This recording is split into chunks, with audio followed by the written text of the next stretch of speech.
बिस्मिल्लाहिर्रहमानिर्रहीम। अस्सलाम वालेकुम नाज़रीन, आप यूट्यूब चैनल देख रहे हैं। मैं इमरान खान हूँ। सबसे पहले तो बुशरा बीबी और इमरान खान साहब को जो सज़ा हुई तोशाखाना में, इस सज़ा के हवाले से खैबर पख्तूनख्वा में मुख्तलिफ़ मकामात पे लोगों ने एहतजाज किया।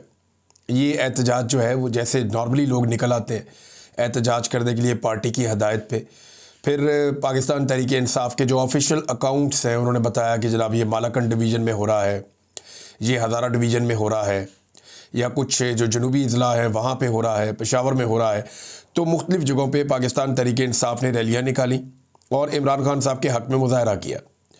तहरीक इंसाफ का ये मानना है कि उनके साथ ज़्यादती हो रही है और पाकिस्तान तहरीक इंसाफ के सोशल मीडिया ने बाकायदा एक डॉक्यूमेंट्री बनाई है तोशाखाना के हवाले से, और बहुत सारे वो हक़ाइक़ छाप दिए हैं जो हक़ाइक़ नॉर्मली हम नज़रअंदाज कर देते हैं। देखिए, वक्तन फ़वक्तन ये सारी चीज़ें पाकिस्तान का मीडिया बताता रहा कि तोशाखाना पे किसने कितना हाथ साफ़ किया। तोशाखाना में किसी ने भी घड़ियाँ नहीं छोड़ी। जितने भी लोग आए पाकिस्तान के अंदर हुकूमतों में, वो सारे तोशाखाना के तहाइफ अपने घरों में लेकर जाते रहे, चाहे वो निगरान हुकूमतों में आए, चाहे वो बाकायदा हुकूमतों में आकर बैठे।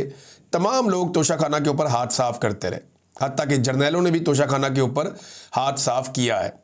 तो तमाम लोग जो हैं वो तोशाखाना से निकालते रहे सामान, घड़ियाँ, ज्वेलरी, कालीन, घरेलू सामान, टी सेट और पता नहीं क्या कुछ ये ले जाते थे।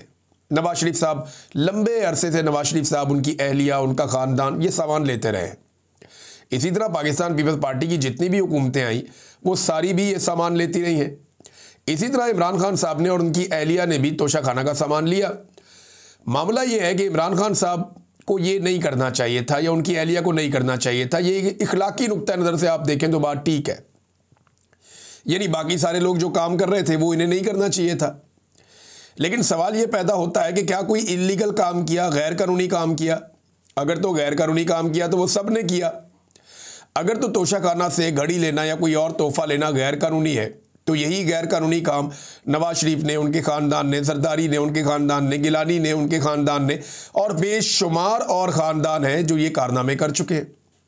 तो उन सबको भी गिरफ्तार होना चाहिए, उन सब पे भी मुकदमे चलने चाहिए। तोशाखाना से सामान लेना इल्लीगल नहीं है।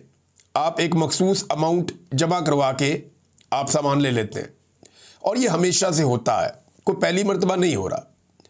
लेकिन इमरान खान साहब वो पहले आदमी हैं जिन्होंने तोशाखाना के रूल्स को तब्दील किया और जो 20% पैसा देकर सामान लेते थे उसको 50% तक कर दिया। अब इल्ज़ामात इमरान खान साहब पे ये लगते हैं कि जनाब जो तोशाखाना के अंदर तहाइफ थे उनकी कीमत कम लगवाई गई।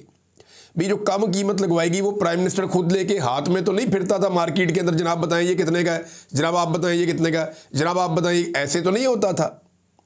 भाई सरकारी मुलाजमीन है, तोशाखाना का बाकायदा एक डिपार्टमेंट है, वो लोग जाते हैं, वही लोग चेक करवाते हैं ना ये चीज़ कितने की है। तो जो उसकी कीमत लगती है उसके मुताबिक वो 20% या बाद में इमरान खान साहब ने 50% कर दिया तो उसके मुताबिक वो नीलाम हो जाता है। तरीक़ाकार तो ये है, अगर कम कीमत लगी थी तो इमरान खान ने जाके मार्केट में तो नहीं लगाई थी ना, वो तो जिसने कम कीमत लगाई वो सरकारी ऑफिसर, उसके गले में फंदा डालो, उसको पकड़ो ना कि भाई ये तुमने इतनी कम कीमत क्यों लगाई और तुमने क्यों सरकार का माल जो है या तोशाखाना का माल ओने पोने बेच दिया। उन सबको छूट है इमरान खान को। देखिए, अगर इमरान खान साहब और उनकी अहलिया, अव्वल तो मेरा ये मानना है कि इन्हें कोई तोहफा लेना ही नहीं चाहिए था, ये इन तोहफों से बहुत बड़े हैं। इमरान खान की तो शख्सियत इतनी बड़ी है, ये उनकी अहलिया ने अगर लिया तो लेना ही नहीं चाहिए था, ये तोहफे लेने नहीं चाहिए थे। लेकिन अगर उन्होंने लिए हैं तो उन्होंने कानून के मुताबिक लिए ना, गैर कानूनी तौर पे तो नहीं लिए। अगर ये ना भी लेते ना, मैं आपको एक और चीज़ बताता हूँ, फ़र्ज़ करें कि इमरान खान और बुशरा बीबी एक भी तोहफा ना लेते तो किसी और केस में फंसा देते। ये तो एस्टेब्लिशमेंट के साथ लड़ाई है ना, ये तो बड़ी आइडियल सिचुएशन है कि तोहफा लेते ही ना। लेकिन अगर ना लेते तो क्या होता, किसी और केस में फंसा देते। इद्दत वाला केस भी तो बनाया है ना, और कोई घटिया केस बना देते। तो ये पाकिस्तान की एस्टेब्लिशमेंट से लड़ाई का नतीजा है। जिन्होंने गाड़ियां ली जो बिल्कुल ही गैर कानूनी है, गैर आईनी है, लिखा हुआ है उसके अंदर कि आप गाड़ी नहीं ले सकते तोशाखाना में, या कोई इंटीक वो आप नहीं ले सकते, वो चीज़ें इन्होंने ले ली।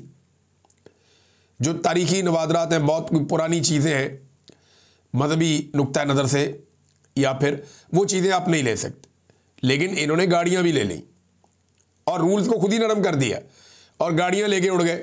वो केस चल रहा है 6 साल से, आज तक कोई उसके अंदर चालान ही जमा नहीं हुआ, और ये केस चल रहा है 1 साल से फटाफट चालान भी जमा हो गया।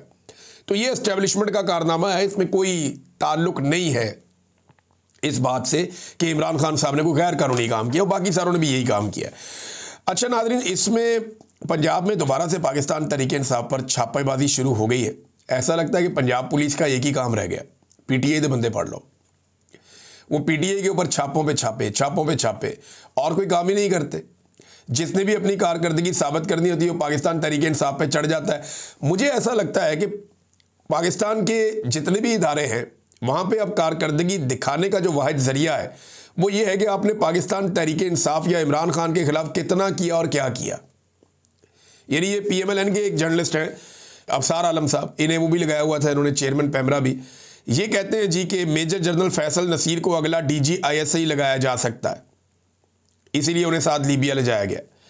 तो सवाल ये पैदा होता है कि इमरान खान साहब ने जब उन्हें गोली लगी या गोलियां लगी तो उन्होंने मेजर जनरल फैसल नसीर का ही नाम दिया था उस वक्त कि जनाब ये जिम्मेदार है, और उन्हें नामजद किया था, और उनके ऊपर सियासत में मुदाखलत के इल्ज़ाम भी इमरान खान साहब ने लगाए। और पाकिस्तान तहरीक इंसाफ ये मानती है कि मेजर जनरल फैसल नसीर पूरी तरह से सियासत के अंदर इन्वॉल्व है, DGC हैं वो, तो उन्हें DG ISI अगर लगाया गया तो देखिए ये उन लोगों में से एक है जिनके पास पीछे हटने का कोई रास्ता बाकी बचा नहीं है।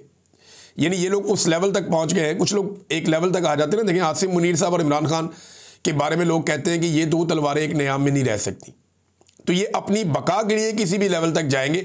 इसी तरह फैसल नसीर साहब हैं, कुछ और लोग हैं, ये लोग नहीं पीछे हट सकते। अब बात यह है कि ये जिस नहज तक पहुंच गए हैं या जहां तक ये मामलात को लेकर चले गए हैं वहां से पीछे हटा नहीं जा सकता। अब इमरान खान साहब आए तो इनकी बका खतरे में हो जाएगी, या इमरान खान साहब सर्वाइव कर गए तो ये लोग सर्वाइव नहीं कर पाएंगे। बज़ाहिर ये दिखाई देता है, ये सियासत है, इसमें कुछ भी हो जाता है, लेकिन बज़ाहिर जो दिखाई दे रहा है वो ये है।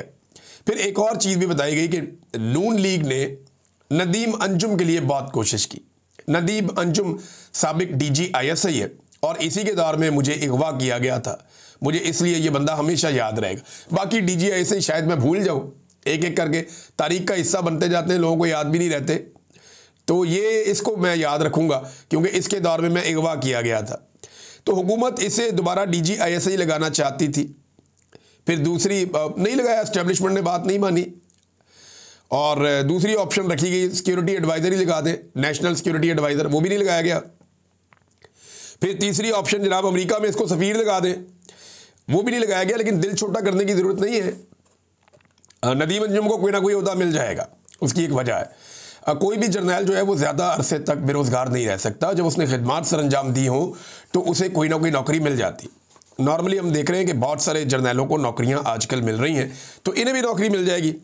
कौमी कॉन्फ्रेंस के अंदर नाज़रीन बड़ी ज़बरदस्त तकारीर हुई हैं, बड़े ज़बरदस्त तरीके से मोमेंटम बनाने की कोशिश की गई है, और ये मोमेंटम क्या है ज़रा ये आप सुन लीजिए। सुहेल अफरीदी साहब ने बड़ी इंपॉर्टेंट बातें की है, रबिया बाजुआ साहिबा ने बड़ी इंपॉर्टेंट बातें की है, कुछ जर्नलिस्ट हैं उन्होंने बड़ी अच्छी वहाँ बातें की हैं, कुछ वकला ने बातें की है, और कुछ सियासतदानों ने भी।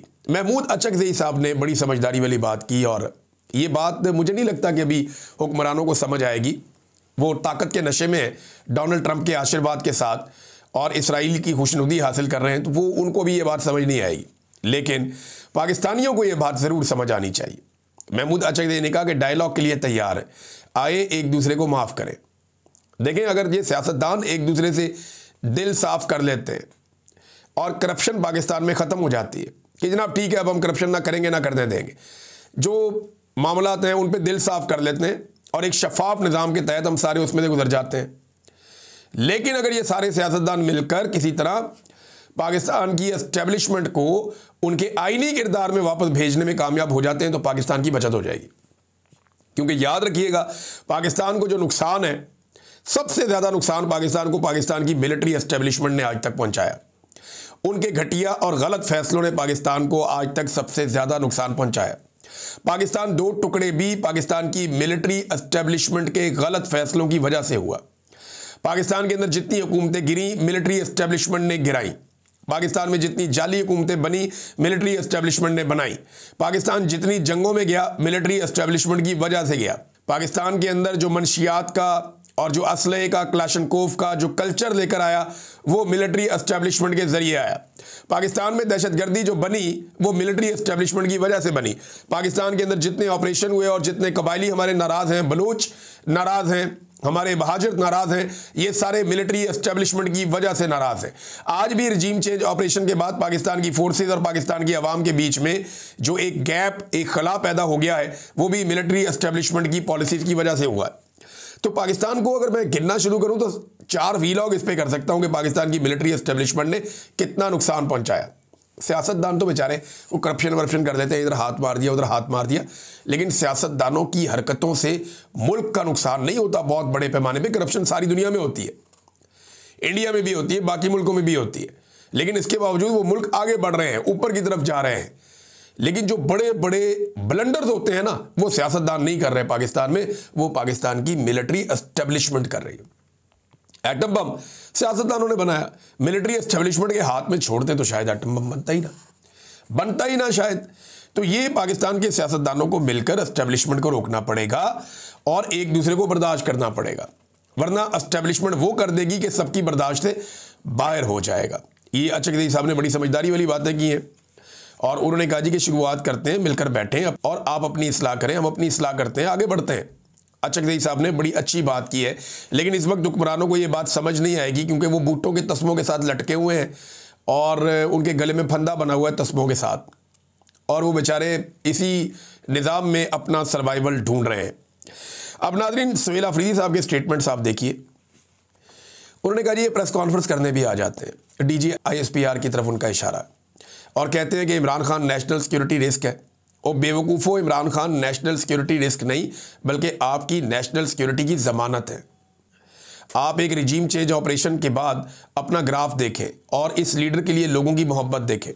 8 फरवरी का रिजल्ट आपने बदलकर किसी और के खाते में डाल दिया, मगर पता तो है ना आपको कि आप लोगों ने क्या किया। ज़रा वो रिजल्ट देखें कि लोगों की पल्स क्या कहती है। लोगों की पल्स जो कहती है वो सबको पता है। खैबर पख्तूनख्वा में दहशतगर्दी लाई गई है, हम इनको रोकते रहे। ये दहशतगर्दी के बारे में बड़ा इंपॉर्टेंट स्टेटमेंट है सुहेल अफरीदी का, हम रोकते रहे, हम ये कहते रहे। मुराद सईद ने बहुत कहा, इमरान खान ने कहा, बाकी सब ने कहा। मैंने इसके ऊपर इतने सारे वीलॉग किए 2022 में कि रुक जाओ भाई, क्यों दहशतगर्दों को लेकर आ रहे हो। हम रोकते रहे और बताते रहे कि आपके बंद कमरों के फैसले खैबर पख्तूनख्वा की आवाम को भुगतने पड़ेंगे। उन्होंने कहा कि आप झूठ बोल रहे हैं, आज ऑपरेशन की तैयारियां कर रहे हैं, या तो ये पहले गलत थे या आज गलत है। यानी आप खुद लेकर आए दहशतगर्दों को, हम आपको मना करते रहे, लेकिन अब सूरत हाल आपके सामने। एक तो हमें हमारा हक नहीं दिया जा रहा, दूसरा खैबर पख्तूनख्वा का वज़ीर आला सिर्फ अपने लीडर से मिलना चाहता है। वो 10 दफ़ा अडियाला जेल जाता है मगर उसे नहीं मिलने दिया जाता।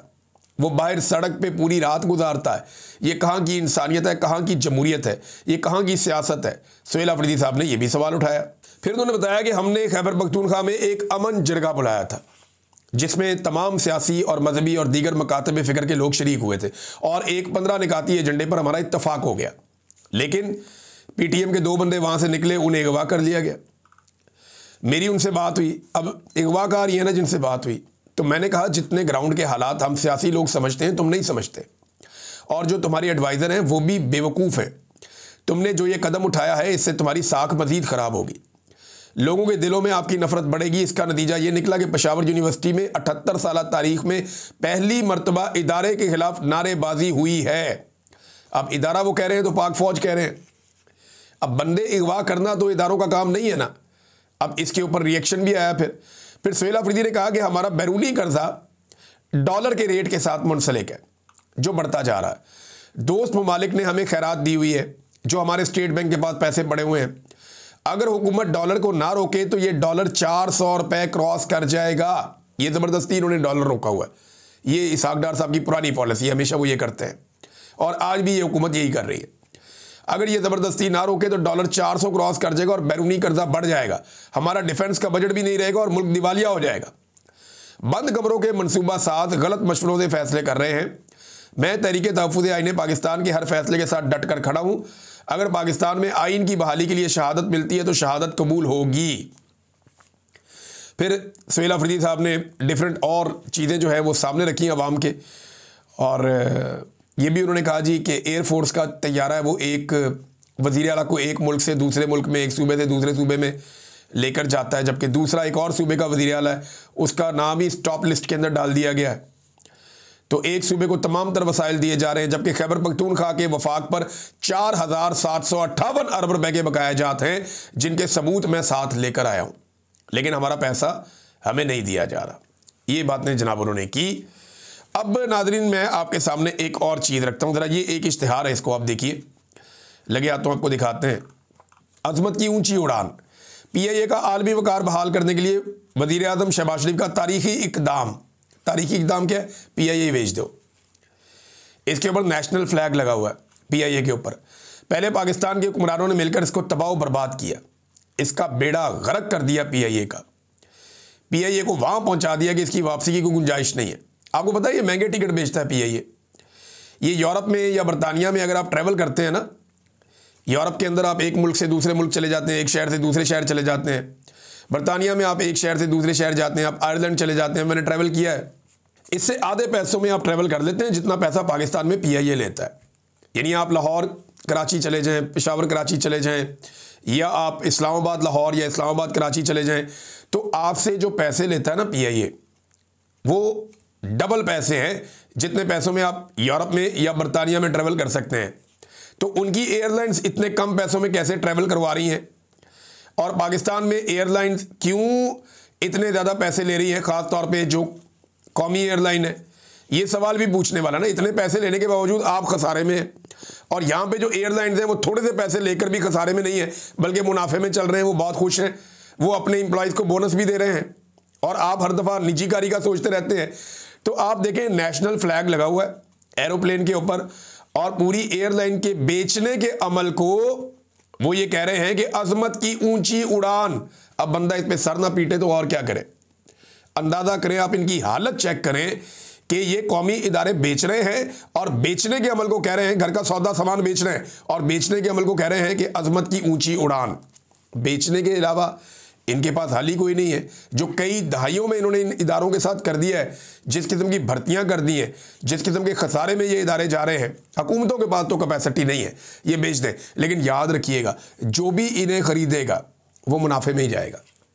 मैं आपको लिख कर देता हूं, जो भी PIA खरीदेगा वो नुकसान में नहीं जाएगा, वो मुनाफे में जाएगा, क्योंकि इसके अंदर पोटेंशियल है। लेकिन इस पोटेंशियल को हुकूमत इस्तेमाल करती, हुकूमत के अंदर ये पोटेंशियल नहीं है, और पाकिस्तान की हुकूमतें बड़े लंबे अरसे से रगड़ा दे रही है इदारों को। ये हालत हो गई। नाजरीन, ये एक खबर और है। ये राणा सनाउल्लाह साहब के दो बड़े अजीब बयानात हैं, और अलग अलग बयानात आ रहे हैं। इसहाक डार साहब ने, याद है आपको, एक दिन क्या कहा था? उन्होंने कहा था वज़ीर आज़म सफ़र में थे, इसलिए सही तरह समझे बगैर डोनाल्ड ट्रंप के हक़ में ट्वीट कर दिया कि उनका मंसूबा बहुत अच्छा है। पहले उस मंसूबे से भाग रहे थे, और बाद में उसी मंसूबे के ऊपर जाकर अक़वाम मुत्तहिदा में वोट भी कराए। अब राणा सनाउल्लाह साहब एक तरफ तो ये कहते हैं जनाब कि पाकिस्तान ने खुद पेशकश की है कि हम गज़ा में अपनी फ़ौज भेजना चाहते हैं। एक बात तो ये कन्फर्म हो गई, ये क्लियर हो गई कि पाकिस्तान ने अमेरिका को खुद ये पेशकश की कि हम अपनी फ़ौज को स्टेबलाइजेशन फोर्स के अंदर गज़ा में भेजना चाहते हैं। नंबर 2, राणा सनाउल्लाह ने एक और स्टेटमेंट दिया। उन्होंने कहा जी इसराइल शायद खुद ही गज़ा में पाकिस्तान के फौजी दस्तों की तैनाती से इनकार कर दे, लेकिन अगर मौका मिला तो पाक फ़ौज फ़लस्तीनियों के लिए बहुत बड़ा सहारा साबित होगी। ये राणा साहब ने कहा। देखिए, अब सवाल ये पैदा होता है कि राणा साहब कह रहे हैं कि अगर इसराइल ने इजाज़त ना दी तो हम नहीं जा सकेंगे। अगर आप इसराइल की इजाज़त से जा रहे हैं, देखिए ना, एक तो इसराइल की इजाज़त से जाएंगे तो फिर आपने करारदाद के हक़ में वोट क्यों डाला कि स्टेबलाइजेशन फोर्स को बनाया जाए और वहाँ पे तैनात किया जाए? आपने क्यों वोट डाला उस करारदाद के हक़ में जिसका मैंडेट ही आपके पास नहीं था? वोट तो आपने डाल दिया, अब आप अपनी फ़ौज वहाँ पे भिजवाने के लिए खुद पेशकश कर रहे हैं, जबकि इन्हिसार इस बात पे है कि इसराइल इजाज़त देता है या नहीं देता। ये मैं नहीं कह रहा, राणा सनाउल्लाह ने कहा। राणा सनाउल्लाह ने कहा कि अगर इसराइल ने इजाज़त दी तो फ़ौज जाएगी, इजाज़त इसराइल ने ना दी तो फ़ौज नहीं जाएगी। यानी सादी बात यह है कि आपने वोट डाल के हमास को और फ़लस्तीनियों को नज़रअंदाज किया था। ये सादी बात है, वो इसके खिलाफ थे, आपने इसके हक़ में वोट डाल दिया। अब अगर आप इसराइल की इजाज़त से जाएंगे गज़ा में तो आप फ़लस्तीन को आज़ाद कैसे करवाएंगे, जो आपका एक दावा है? या फ़लस्तीनियों की आप मदद कैसे करेंगे? इसराइल आपको ये तो इजाज़त नहीं देगा कि आप फ़लस्तीन को जाके आज़ाद करवा लें या अलग रियासत बना लें। ये तो वो आपको इजाज़त कभी नहीं देगा, और लॉजिकली लगता भी नहीं है कि उसको ये इजाज़त आपको देनी चाहिए, वो नहीं देगा। उसकी तो सारी मेहनत ज़ाया हो जाएगी। और दूसरा, अगर इसराइल की इजाज़त से आप जाएंगे तो फिर आप मज़ालिम को कैसे रोकेंगे, जुल्म को कैसे रोकेंगे? तो राणा सनाउल्लाह साहब अपने ही बयानात में आप लोग फंसते जा रहे हैं, आपकी गवर्नमेंट फंसती जा रही है, और ये जो मामला है ये आप लोगों के गले में फंस जाएगा। ये एस्टेब्लिशमेंट का फैसला है। फौजी क़यादत ने ये फैसला किया है कि उन्होंने फ़ौज को भेजना है गजा में, और वो वादे करके आ गए।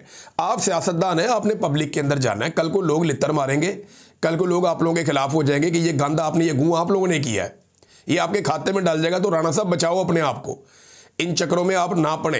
ये जो फौज कर रही है इन्हें करने दें, क़यादत जो कर रही है इन्हें करने दें। और अभी वजाहत सईद खान साहब ने एक बड़ी इंपॉर्टेंट इंफॉर्मेशन दी। उनका ये कहना है कि उनके हाथ को एक डॉक्यूमेंट, एक मेमो लगा है, और उसमें बाकायदा खबरदार किया गया है, बताया गया है फील्ड मार्शल साहब को कि अगर आप गजा में फ़ौज भेजते हैं तो इसके फ़ायदे क्या होंगे और इसके नुकसानात क्या होंगे। एक बात तो बड़ी क्लियर है कि इमरान खान साहब को निकालने के पीछे जो बड़े रीज़न्स हैं उनके अंदर ये वाला खेल भी शामिल है। ऐसा नहीं है कि सिर्फ इमरान खान पाकिस्तान में एस्टेब्लिशमेंट की आंखों को चुभना शुरू हो गए थे, ये बैनुल-अक़वामी सतह पे पूरा एक खेल खेला गया, और अब वो आपके सामने खुलकर आ रहा है। अब तक के लिए इतने, अपना ख्याल रखिएगा, अपने चैनल का भी। अल्लाह हाफ़िज़।